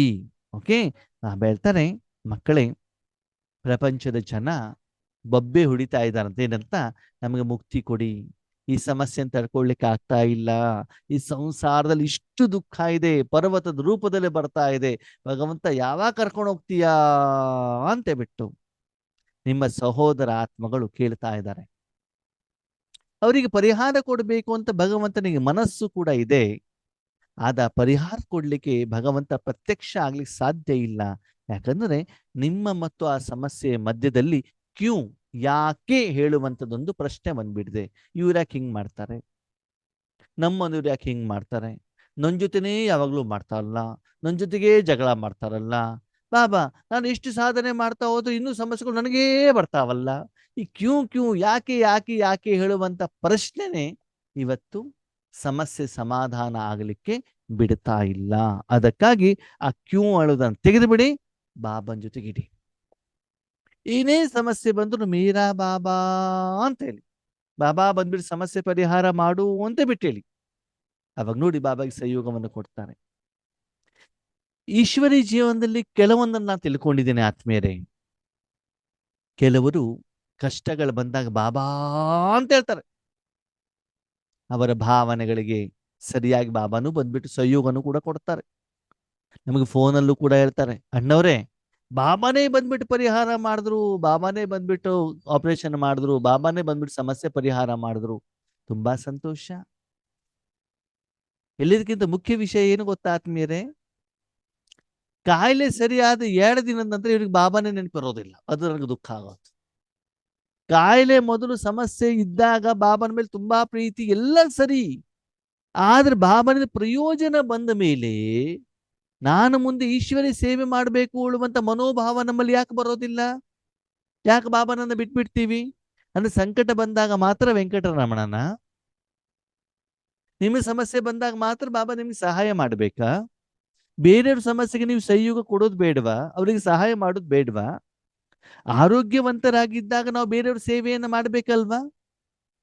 ಅವಾಗ ಏನಾಗುತ್ತೆ, ನಮ್ಗೆ ಪುರ್ಸತ್ತೇ ಇರೋದಿಲ್ಲ, ಸೇವೆಗೂ ಪುರ್ಸತ್ತಿಲ್ಲ, ಜ್ಞಾನ ಕೇಳಲಿಕ್ಕೆ ಪುರ್ಸತ್ತಿಲ್ಲ ಅಂತ ನೀವು ಎಷ್ಟರ ಮಟ್ಟಿಗೆ ಭಗವಂತನ ಜೊತೆ ಕೃತಜ್ಞರಾಗಿದ್ದೀರಿ? ಮತ್ತೆ ಯಾಕೆ ಭಗವಂತ ನಿಮ್ಗೆ ಸಹಯೋಗ ಕೊಡಬೇಕು? ನಿಮ್ಮನ್ನ ಆರೋಗ್ಯವಂತರನ್ನಾಗಿ ಮಾಡಿದ್ ಯಾಕೆ ಬಾಬಾ? ಆ ಸಮಯದಲ್ಲಿ ಎಷ್ಟು ಸಂಕಲ್ಪ ಮಾಡ್ತೀವಿ ಅಂದ್ರೆ ಬಾಬಾ ಬೇಗ ಸರಿ ಮಾಡಿಕೊಡು, ನಾವು ಅದನ್ನು ಮಾಡ್ತೀವಿ ಇದನ್ನು ಮಾಡ್ತೀವಿ, ಯಾವ ರೀತಿ ಹೇಳ್ಕೊಳ್ತೀರಾ ಅಂತಂದ್ರೆ ಇದು ನಿಜ ಅಂತ ನಂಬಿಬಿಟ್ಟು ಭಗವಂತ ಸರಿ ಮಾಡ್ತಾನೆ. ಆಮೇಲೆ ನಿಜವಾದ ನಿಮ್ಮ ಬುದ್ಧಿ ಗೊತ್ತಾಗ್ತದೆ. ನಿಮ್ಮ ಬುದ್ಧಿ ಯಾರ ಜೊತೆಗೆ ಬೇಕಾದ್ರೂ ತೋರಿಸಿ, ನಿಮ್ಮಪ್ಪನ ಎದುರುಗಡೆ ತೋರಿಸ್ಬೇಡಿ. ಅವನು ಬುದ್ಧಿವಂತರ ಬುದ್ಧಿವಂತ, ಸರಿನಾ? ಅವನ ಎದುರುಗಡೆ ನಿಮ್ಗೆ ಯಾವ ಆಟನೂ ಕೂಡ ನಡೆಯೋದಿಲ್ಲ. ಸತ್ಯ ಹೃದಯದವರ ಜೊತೆಗೆ ರಾಜಿ ಆಗಿರ್ತಾನೆ. ಅವನ ಜೊತೆಗೆ ನಾಟಕ ಮಾಡಿದ್ರಿ, ವ್ಯಾಪಾರ ಮಾಡಿದ್ರಿ, ಹೆಂಗೆ ನಿಮಗೆ ಎಲ್ಲಿ ಹೆಂಗ್ ಮಾಡಬೇಕು ಅಂತ ದಯವಿಟ್ಟು ಗೊತ್ತಿದೆ. ಪ್ರೀತಿ ಮಾಡೋದು ಗೊತ್ತಿದೆ. ತಪ್ಪ ಮಾಡಿದವರಿಗೆ ಪಾಠ ಕಲಿಸೋದು ನಮ್ಮ ಅಪ್ಪನಿಗೆ ಚೆನ್ನಾಗಿ ಗೊತ್ತಿದೆ. ಆದರೆ ತನ್ನ ಮಕ್ಕಳಿಗೆ ಏಟು ಕೊಟ್ಬಿಟ್ಟು ಪಾಠ ಕಲಿಸ್ಬೇಕು ಅಂತ ಮನೋಭಾವ ತಂದೆಯ ಮನಸ್ಸಿನಲ್ಲಿ ಇರೋದಿಲ್ಲ. ಆದರೆ ಹೇಳಿರುವಂತ ಮಾತನ್ನ ಸರಿಯಾಗಿ ಮಕ್ಕಳು ಕೇಳದಿದ್ರೆ ತಂದೆಗೆ ಟೀಚರ್ ಏನ್ ಮಾಡ್ಬೇಕಾಗ್ತದೆ? ಏಟು ತಾನೇ ಕೊಡಬೇಕಾಗ್ತದೆ. ಆ ಏಟೇ ಪರಿಸ್ಥಿತಿಗಳು, ವಿಘ್ನಗಳು, ಸಮಸ್ಯೆಗಳು. ಇನ್ನು ಕೆಲವೊಂದ್ಸಲ ಕೆಲವೊಬ್ರು ಹೇಳ್ತಾರೆ, ಸರಿ ಅಣ್ಣವ್ರೆ, ಸರಿ ಬಾಬಾ, ನೀವು ಹೇಳಿದಂಗೆ ನಾವು ಇಷ್ಟಿಗೆ ಪುರುಷಾರ್ಥ ಸಾಧನೆ ಮಾಡ್ತಾ ಹೋದ್ರು ಕೂಡ ಇನ್ನೂ ದೊಡ್ಡ ದೊಡ್ಡ ಸಮಸ್ಯೆಗಳು ಬರ್ತಾವಲ್ವಾ? ನಾವ್ ಏನು ಮಾಡಿಲ್ಲ ಅಂದ್ರೆ ಆರಾಮಾಗಿರ್ಬೋದು. ಸೇವೆ ಕ್ಷೇತ್ರಕ್ಕೆ ಇಳಿದಷ್ಟು ದೊಡ್ಡ ದೊಡ್ಡ ಸಮಸ್ಯೆಗಳು ಬರ್ತಾವೆ. ಎಸ್, ಇನ್ನೂ ದೊಡ್ಡ ದೊಡ್ಡದು ಬರುತ್ತೆ. ಯಾಕಂದ್ರೆ ಮಾಯೆ ಅಲ್ಲಾಡ್ಸತ್ತೆ. ಅದು ಮಾಯೆ, ಅದು ಮಾಯೆ ವಿಕಾರ ಅಲ್ಲಾಡ್ಸ್ಬಿಟ್ಟು ನೋಡತ್ತೆ. ಏನು, ನೀವು ಭಗವಂತನ ಹತ್ರ ಹೋಗ್ತಾ ಇದ್ದೀರಾ ಅಂತ ನಿಮ್ಮನ್ನಾದಷ್ಟು ಎಳ್ಕೊಳ್ಬೇಕು ಅಂತ ನೋಡ್ತಾ ಇರ್ತದೆ. ಅದಕ್ಕಾಗಿ ಮಾಯೆಗೆ ಹೆದರಬೇಡಿ. ಬಾಬನ ಜೊತೆಗೆ ಸಂಬಂಧವನ್ನ ಕಟ್ ಮಾಡಬೇಡಿ. ಮಾಯೆ ಯಾವುದು, ಭಗವಂತ ಯಾರು ಹೇಳುವುದನ್ನ ಸತ್ಯತೆಯನ್ನು ಅರ್ಥ ಮಾಡ್ಕೊಳ್ಳಿ. ರಾಯಲ್ ರೂಪದಲ್ಲಿ ಮಾಯೆ ಬರ್ತದೆ. ಅದಕ್ಕಾಗಿ ಅದರ ಕಡೆಗೆ ಗಮನವನ್ನ ಕೊಡಿ. ಹಾಗಿದ್ರೆ ವಿಶ್ವದಲ್ಲಿ ಜನ ನಿಮ್ಮನ್ನ, ನಿಮ್ಮ ಮೂಲಕ ಭಗವಂತ ಪ್ರತ್ಯಕ್ಷ ಆಗ್ಲಿಕ್ಕೆ ಇಷ್ಟಪಡ್ತಾ ಇದ್ದಾರೆ. ಸಾಧನೆಯನ್ನು ಯಾರು ಮಾಡಬೇಕು? ಮೌಂಟ್ ಅಬುನಲ್ಲಿ ಇರೋರು ಮಾಡಬೇಕು ಅಂತನ? ಸೆಂಟರ್ನಲ್ಲಿ ಇರೋರು ಮಾಡಬೇಕು ಅಂತನ? ಬಾಬಾ ಹೇಳ್ತಾನೆ ನೀನು ಮಾಡಬೇಕು.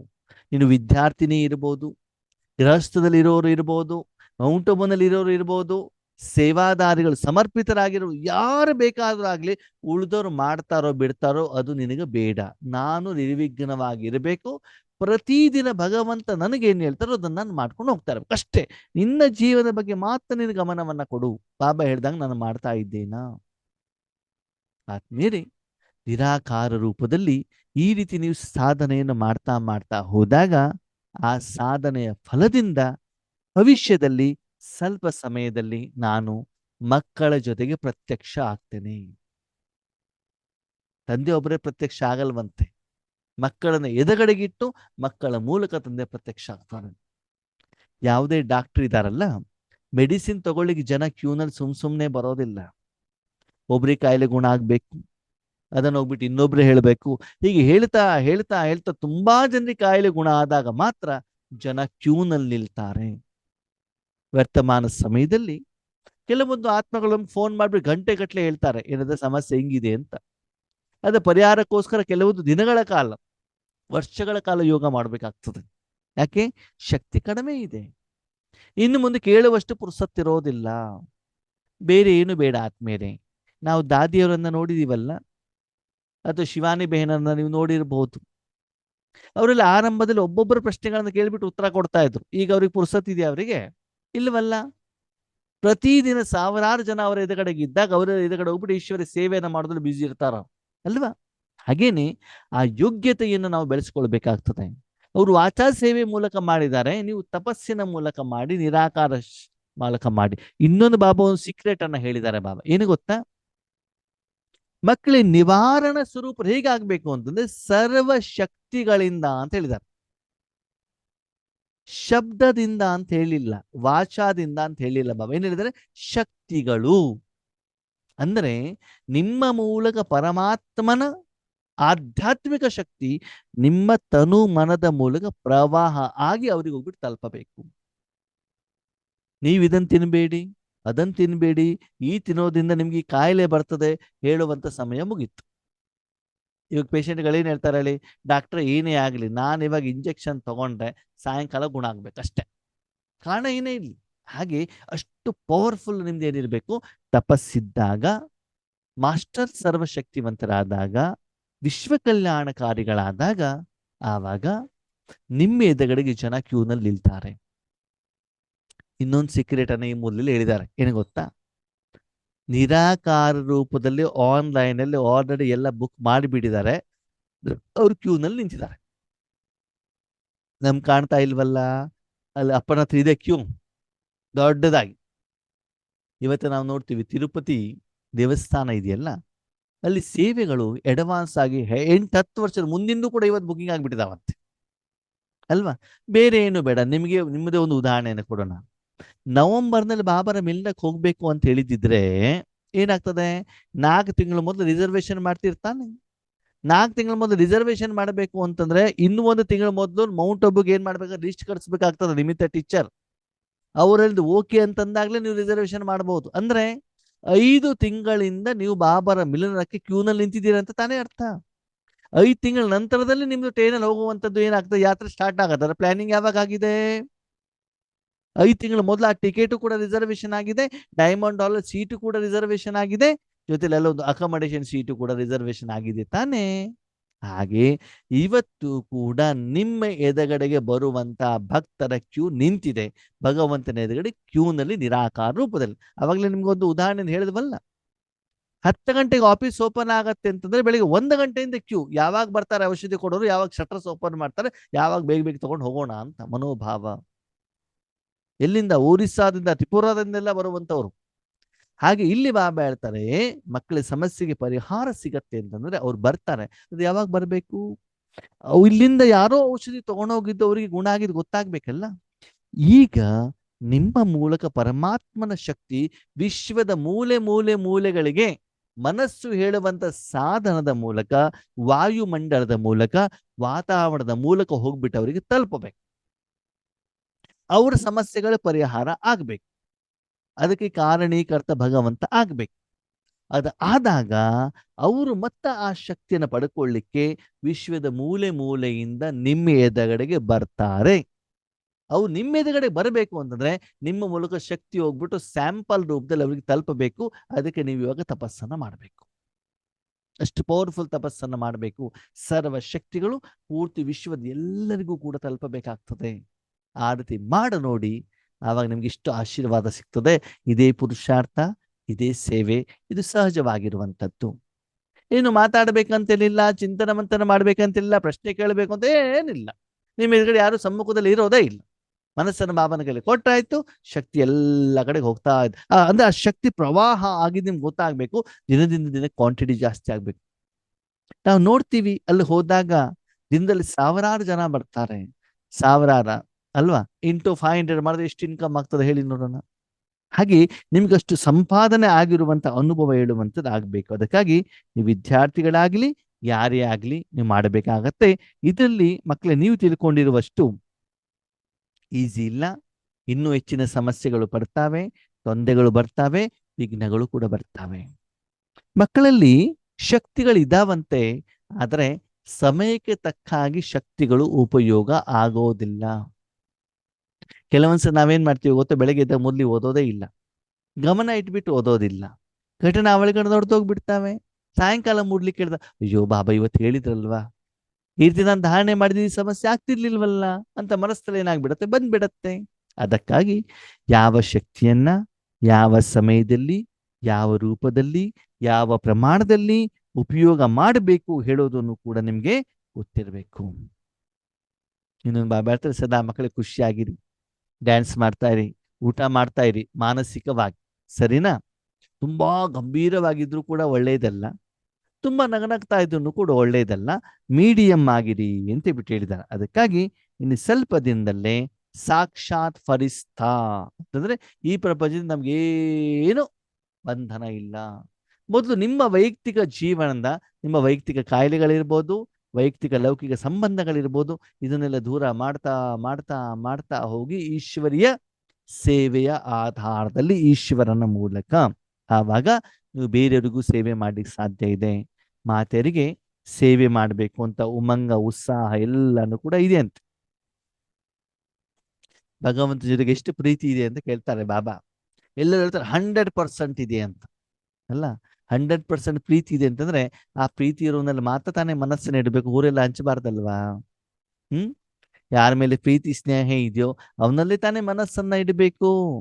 ಊರ್ ಕಡೆಗೆಲ್ಲ, ಎಲ್ಲಾ ಕಡೆಗೆ ಎಲ್ಲರ ಜೊತೆಯಲ್ಲೂ ಪ್ರೀತಿಯನ್ನು ಇಡ್ತಾ ಇದ್ದಿದ್ರೆ ನೋಡಿ, ಪ್ರಪಂಚದಲ್ಲಿ ಒಬ್ಬ ವ್ಯಕ್ತಿಯನ್ನ ತಾನೇ ಪತಿ ಅಂತ ನಾವು ಒಪ್ಕೊಂಡಿರ್ತೀವಿ. ಅವಾಗ ಅವನಲ್ಲೇ ಆ ಭಾವದಲ್ಲಿ ನಾವು ಒಪ್ಕೊಳ್ಬೇಕು. ಬೇರೆ ಒಂದು ಮನಸ್ಸಲ್ಲಿ ಬೇರೆ ಭಾವಗಳು ಬರಬಾರ್ದಲ್ಲೋ ಪ್ರೇರೇಪತಿ. ಅದಕ್ಕಾಗಿ ಬಾಬಾ ಹೇಳ್ತಾರೆ, ಆ 100% ಪ್ರೀತಿ ಇದೆ ಅಂತಂದ್ರೆ ಬಾಬಾ ಹೇಳಿದ ಮಾತು ಕೇಳಬೇಕಲ್ವಾ, ಬಾಬಾ ಹೇಳಿದಾಗ ನಡಿಬೇಕಲ್ವಾ, ಆ ರೀತಿ ನಡೀತಾ ಇದ್ದೀರಾ? ಅದಕ್ಕಾಗಿ ತಂದೆ ಎದುರುಗಡೆಗೆ ಅಂತರ್ಮುಖತಿಯಾಗಿ ತಮ್ಮ ಹೃದಯದಿಂದ ಏನ್ ಮಾಡಿ, ದೃಢ ಸಂಕಲ್ಪವನ್ನ ಮಾಡಿ. ಏನಂತ? ನಾನು ಇನ್ನು ಮೇಲೆ ಕಾರಣ ಸ್ವರೂಪರಾಗಬಾರ್ದು, ನಿವಾರಣ ಸ್ವರೂಪ ಆಗ್ಬೇಕು. ಎಲ್ಲ ಹೋದೂ ಕೂಡ ನನ್ನ ಮೂಲಕ ಸಮಸ್ಯೆ ಪರಿಹಾರ ಆಗ್ಬೇಕೇ ಹೊರತು ನನ್ನಿಂದ ಸಮಸ್ಯೆ ಆಗ್ಬಾರ್ದು. ನಮ್ಮಿಂದ ಸಮಸ್ಯೆ ಅಂತಂದ್ರೇನು? ನನಗೆ ಮಂಚನೇ ಬೇಕು, ಅಕ್ಕೋರವ್ರಿಗೆ ಮಾತ್ರ ಮಂಚ ಕೊಟ್ಟಿದ್ದಾರೆ, ನಮ್ಗೆ ಕೊಡ್ಲೇ ಇಲ್ಲ. ನಾವೇನ್ ಮಾಡ್ಬೇಕು? ನೀವು ಮಂಚದಲ್ಲೇ ಮಲ್ಕೊಳ್ಳಿ, ನಮ್ಗೇನು ತೊಂದರೆ ಇಲ್ಲ, ನಾವು ನೆಲದ ಮೇಲೆ ಮಲ್ಕೊಳ್ತೀವಿ.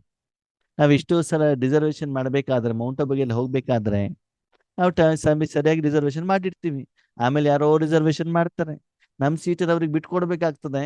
ನಾವು ಅಲ್ಲಿ ನ್ಯೂಸ್ ಪೇಪರ್ ಹಾಕೊಂಡ್ಬಿಟ್ಟು ಮಲ್ಕೊಳ್ಬೇಕಾಗ್ತದೆ. ಸರಿ, ಅವರಾದ್ರೂ ಖುಷಿಯಾಗಿರ್ತಾರಲ್ಲ. ಮಜಾ ಏನು ಗೊತ್ತಾ? ಅವ್ರಿಗೆ ಸೀಟ್ ಬಿಟ್ಕೊಟ್ರು ಕೂಡ ಅವ್ರ ಸಂತೃಪ್ತತೆ ಇಲ್ವೇ ಇಲ್ಲ. ಅವರಿಗೆ ಕಷ್ಟಪಟ್ಬಿಟ್ಟು ಇವ್ರು ಬಿಟ್ಕೊಟ್ಟಿದ್ದಾರೆ ಹೇಳುವಂತ ಮನೋಭಾವನೂ ಅವರಲ್ಲಿ ಇಲ್ಲ. ಮತ್ತೆ ಬೇರೆಯವ್ರನ್ನ ನಿಂದನೆ ಮಾಡೋದು, ಟೀಚರ್ ಸರಿಯಾಗಿ ರಿಸರ್ವೇಶನ್ ಮಾಡಿಲ್ಲ, ಟೈಮಿಂಗ್ ಸರಿಯಾಗಿ ಮಾಡಿಲ್ಲ, ಅವರಿಗೆಲ್ಲ ಬೇಗ ಬೇಗ ಅಲ್ಲೆಲ್ಲ ಮಾಡಿದ್ದಾರೆ, ಇವರೇ ಲೇಟಾಗಿ ಮಾಡಿರ್ತಾರೆ, ನಾವು ನಿಂತ್ಕೊಂಡಾದ್ರೂ ಹೋಗ್ತೀವಿ ಅಂತ ಹೇಳಿರ್ತಾರೆ. ಆಮೇಲೆ ಅಲ್ಲಿ ಬಂದಾಗ ಸ್ಟೈಲೇ ಚೇಂಜ್. ಮೌಂಟ್ ಅಬುಗೆ ಹೋದ್ಮೇಲೆ ಅವರಿಗೆಲ್ಲ ದೂರ ದೂರದಲ್ಲಿ 10 ರೂಮ್ ಕೊಟ್ಬಿಡ, ನಮ್ಗೆ ದೂರ ಕೊಟ್ಬಿಡ್ತಾರೆ, ನಮ್ಗೆ ಕೇರೇ ಮಾಡ್ತಾ.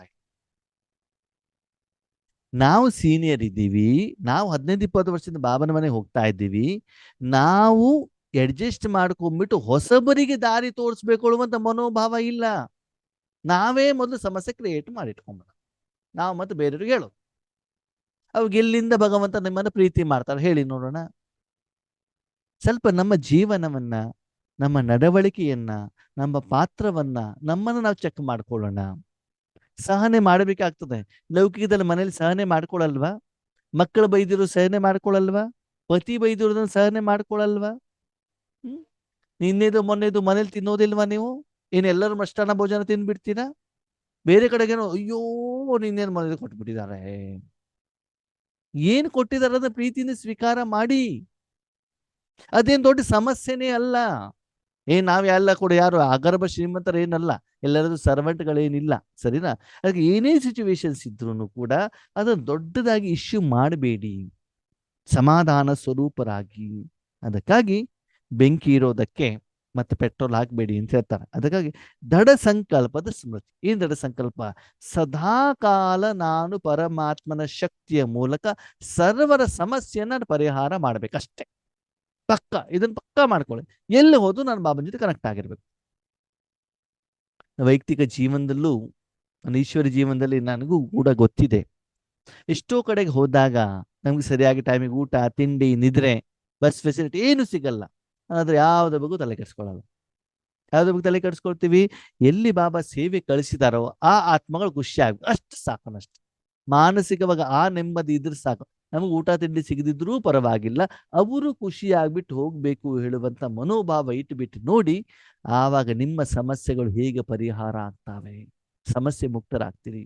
ಬರೀ ಸ್ಥೂಲವಾದಂಥ ಹೆಸರು, ಪ್ರೀತಿ, ಅಭಿಮಾನ, ಅಹಂಕಾರ ಇದ್ರೆ ಆತ್ಮೀಯರೇ, ನಾಟಕೀಯವಾಗಿ ಅದೆಲ್ಲ ಸಿಗ್ತದೆ ಹೊರತು ನಿಜವಾಗ್ಲೂ ಮನಸ್ಸಿನಲ್ಲಿ ನಿಮ್ಗೆ ಖುಷಿ ಸಿಗೋದಿಲ್ಲ. ಅದಕ್ಕಾಗಿ ಬಾಬಾ ಹೇಳಿದ್ರು ಆಶೀರ್ವಾದ ಅಂತ ಯಾಕೆ ಹೇಳಿದ್ರು? ಗೌರವ, ಸನ್ಮಾನ, ಇದರಿಂದ ನಿಜವಾದ ಪ್ರೀತಿ ಸಿಗೋದಿಲ್ಲ. ಆಶೀರ್ವಾದ ನಾವು ತಗೊಳ್ಬೇಕು ಅಂತಂದ್ರೆ ಅಂತಹ ಮಹಾನ್ ಕಾರ್ಯವನ್ನ ನಾವು ಮಾಡಬೇಕು. ಭಗವಂತನ ಶಕ್ತಿಯನ್ನು ಅವ್ರಿಗೆ ಕೊಡ್ಲಿಕ್ಕೆ ನಿಮಿತ್ತ ಆಗ್ಬೇಕು. ಜೊತೆಗೆ ಅವ್ರಿಗೆ ಅದು ಹೋಗಿ ಮುಟ್ಟಿ ಅವರು ಹೃದಯದಿಂದ ಥ್ಯಾಂಕ್ ಯು ಅಂತ ಹೇಳಬೇಕು. ಬಾಬಾ ಒಂದು ಸುಂದರವಾದ ಮಾತನ್ನು ಹೇಳ್ತಾರೆ, ಏನು ಗೊತ್ತಾ? ಸೇವೆಯನ್ನ ಮಾಡ್ಲಿಕ್ಕೆ ನಾನು ನಿಮಿತ್ತನಾದಾಗ ಅವರ ಥ್ಯಾಂಕ್ ಯು ಅನ್ನು ಕೂಡ ನಾನೇ ಮೂಡಿಸ್ತೇನೆ ಮಗು, ನೀನ್ ಚಿಂತೆ ಮಾಡಬೇಡ. ಅರ್ಥ ಆಯ್ತು ನಿಮ್ಗೇನು ಅಂತ? ಬಾಬಾ ಯಾರಿಗೆ ಬೇಕಾದ್ರೂ ನೀನು ನನ್ನ ಮನಸ್ಸನ್ನು ತಗೊಂಡ್ಬಿಟ್ಟು ಅವ್ರ ಸಮಸ್ಯೆಯನ್ನು ಪರಿಹಾರ ಮಾಡುವಂತ ಮನಸ್ಸನ್ನ ಕೊಟ್ಟಾಗ ನಿನ್ನ ಮೂಲಕ ಆ ಒಂದು ಔಷಧಿಯನ್ನು ತಲುಪಿಸುವಂತ ಕೆಲಸನೂ ನಂದೇನೆ. ಅವರು ಕೊಟ್ಟಂತ ಥ್ಯಾಂಕ್ ಯುನೂ ಕೂಡ ನಿನಗೆ ನಾನು ತಲುಪಿಸುವಂತ ನಿನ್ನ ಒಬಿಡಿಯಂಟ್ ಸರ್ವೆಂಟ್ ನಾನು ಆಗಿರ್ತೇನೆ. ನನ್ನ ಮೇಲೆ ನಂಬಿಕೆ ವಿಶ್ವಾಸವನ್ನ ಇಡು. ಆ ಜೀವನವನ್ನ, ಆ ಧಾರಣೆಯನ್ನ, ಆ ಪುರುಷಾರ್ಥವನ್ನ, ಆ ವಿಧಿಯನ್ನ ನಿಮ್ಮದನ್ನಾಗಿ ಮಾಡ್ಕೊಂಡು ನೋಡಿ ಆತ್ಮೇಲೆ ಕಣ್ಣಲ್ಲಿ ಗಳಗಳ ಗಳಗಳ ಅಂತ ಆನಂದ ಬಾಷ್ಪ ಬರ್ತದೆ. ನನ್ನನ್ನು ಭಗವಂತ ಎಷ್ಟು ಪ್ರೀತಿ ಮಾಡ್ತಿದ್ದಾರೆ, ಕೇವಲ ನನ್ನ ಮನಸ್ಸನ್ನ ಕೊಟ್ಟರೆ ಸಾಕು, ನನ್ನ ಎಲ್ಲ ಲೆಕ್ಕಾಚಾರವನ್ನ ಕ್ಲಿಯರ್ ಮಾಡ್ತಿದಾರಲ್ಲ. ಒಂದು ವಿಷಯ, ಮುರಳಿಯಲ್ಲಿರುವಂತ ಸಾಧನೆಯನ್ನು ನಾನು ಮಾಡೋದು. ಎರಡನೇದು, ಸಾಧನವನ್ನು ಅವನು ಕೇಳ್ಕೊಟ್ಬಿಟ್ಟು ನೀನೇ ಮಾಡ್ಕೊಳಪ್ಪ ಅಂತ ಹೇಳೋದು. ನೀನೇನಂತ ಮಾಡ್ಕೊ, ನನಗೇನು ಗೊತ್ತಿಲ್ಲ, ಅದರ ಫಲ ಮಾತ್ರ ನನ್ನ ಅಕೌಂಟಲ್ಲಿ ಜಮಾ ಇಡು. ಅದನ್ನು ಮಾಡಿಬಿಟ್ಟು ನೋಡಿ, ಎಷ್ಟು ಸಮರ್ಪಿತರಾಗ್ತಾ ಆಗ್ತಾ ಆಗ್ತಾ ಹೋಗ್ತಿರೋ ಅಷ್ಟು ನೀವು ಎಲ್ಲೇ ಇದ್ದೂ ಕೂಡ ನಿಮ್ಮ ಮೂಲಕ ಬಾಬಾ ಎಲ್ಲ ಸಾಧನೆಯನ್ನು ಮಾಡಿಸ್ತಾರೆ. ನೀವು ಮಸ್ತಾಗಿರ್ತೀರ, ಖುಷಿಯಿಂದ ಇರ್ತೀರಿ, ಆನಂದವಾಗಿರ್ತೀರಿ. ಅದರ ಪರಿಣಾಮ ನಿಮ್ಮ ಈಶ್ವರೀಯ ಜೀವನ ನಿರ್ವಿಘ್ನವಾಗಿರ್ತದೆ. ಬಾಬಾ, ವಿಘ್ನ ಬರೋದೇ ಇಲ್ವಾ? ಖಂಡಿತವಾಗ್ಲೂ ಬರ್ತದೆ. ವಿಘ್ನಗಳು ಬಂದರೂ ನೀವು ಹೆದರೋದಿಲ್ಲ, ವಿಘ್ನಗಳು ಬಂದರೂ ಅದು ಪರಿಹಾರ ಆಗ್ತದೆ. ಅದ್ರಲ್ಲಿ ನೀವು ಸಿಕ್ಕಾಕೊಳ್ಳೋದಿಲ್ಲ. ವಿಘ್ನಗಳು ಬರ್ತಾವೆ, ಸಮಸ್ಯೆಗಳು ಬರ್ತಾವೆ, ಆದ್ರೆ ಅದು ಪರಿಹಾರ ಆಗ್ಲಿಕ್ಕೋಸ್ಕರನೇ ಬರ್ತದೆ. ಪರಿಹಾರ ಆಗಿದ್ದು ನಿಮ್ಗೆ ಗೊತ್ತಾಗ್ತದೆ. ಅದಕ್ಕಾಗಿ ಈ ರೀತಿ ನೀವೇನ್ ಮಾಡಬೇಕು, ವಿಘ್ನ ವಿನಾಶಕರಾಗಬೇಕಾಗ್ತದೆ. ಈ ರೀತಿ ಸರ್ವ ತೀವ್ರ ಪುರುಷಾರ್ಥಿ ಶ್ರೇಷ್ಠ ಆತ್ಮಗಳಿಗೆ ಸದಾ ತಂದೆಯ ಪ್ರೀತಿಯ ರಿಟರ್ನ್ ಅನ್ನು ಮಾಡುವಂತ ಧೈರ್ಯವಂತ ಮಕ್ಕಳಿಗೆ, ಸದಾ ತಮ್ಮ ವಿಶೇಷತೆಯ ಮೂಲಕ ಬೇರೆಯವರನ್ನೂ ಕೂಡ ವಿಶೇಷ ಆತ್ಮಗಳನ್ನಾಗಿ ಪರಿವರ್ತನೆ ಮಾಡುವಂತಹ ಪುಣ್ಯ ಆತ್ಮ ಮಕ್ಕಳಿಗೆ, ಸದಾ ಸಮಸ್ಯೆಯನ್ನ ಸಮಾಧಾನ ಸ್ವರೂಪದಲ್ಲಿ ಬದಲಾವಣೆ ಮಾಡುವಂತ, ವಿಶೇಷವಾಗಿ ತಾವು ಮುಂದುವರೆದು ಬೇರೆಯವರನ್ನು ಮುಂದುವರಿಸುವಂತ ಹಾರುವಂತ ಮಕ್ಕಳಿಗೆ ಬಾಬ್ದಾದಾರವರ ನೆನಪು, ಪ್ರೀತಿ ಮತ್ತು ನಮಸ್ತೆ. ಓಕೆನಾ? ಅಚ್ಚಾ. ಓಂ ಶಾಂತಿ.